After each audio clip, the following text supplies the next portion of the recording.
Known case of एनसेफेली, यानी कि already diagnose थी कि बेबी का हेड कलवेरियम नहीं बना है।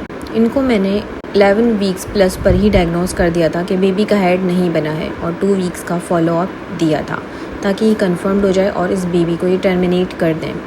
मगर इनकी मदर को शायद ये उम्मीद थी कि रिपोर्ट ठीक नहीं है या बेबी का सर बन जाएगा या इसका कोई ट्रीटमेंट हो जाएगा। उसके बिहाफ पर ये बाहर गई, अल्ट्रासाउंड करवाया और उन्होंने नॉर्मल रिपोर्ट दी, यानी कि बेबी का हेड उन्होंने प्रेजेंट दिया, जो कि उनकी मिस्टेक थी। उसके बाद ये डाओ गई और डाओ के बाद फिर हमारे पास ये पलट कर आई और अब ये बेबी 20 वीक्स का हो चुका था। बेबी बड़ा हो गया था, यूट्रस भी बड़ा हो गया था।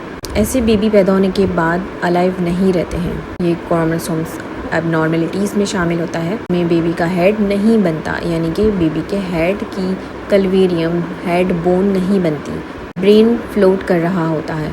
जितनी जल्दी डायग्नोस हो, जितनी जल्दी टर्मिनेट हो, उतना ज़्यादा बेटर रहता है। मगर इन फीमेल को बहुत बाद में समझ आई ये बात।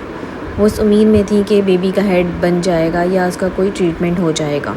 अर्ली डायग्नोसिस बहुत ज़्यादा ज़रूरी होती है मदर और बच्चे दोनों के लिए। बेबी अलाइव होता है, फीटल मूवमेंट्स भी होती हैं, मगर हेड की ना बनने की वजह से ये बेबी टर्मिनेट करना पड़ जाता है। 11 वीक्स के बाद ये पैथोलॉजी हम डायग्नोस कर सकते हैं।